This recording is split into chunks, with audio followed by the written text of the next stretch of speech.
ওরা দুজন অনেক ঝগড়া করার চেষ্টা করতেছে। দেখুন গাইস, দুটোটা বিড়াল কিন্তু কালো বিড়াল।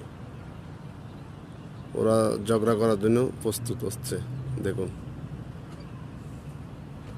দুটোটা কিন্তু ব্ল্যাক ক্যাট। দেখুন কিভাবে তাকাচ্ছে, আমার জন্য পারতেছে না এরা ঝগড়া করতে।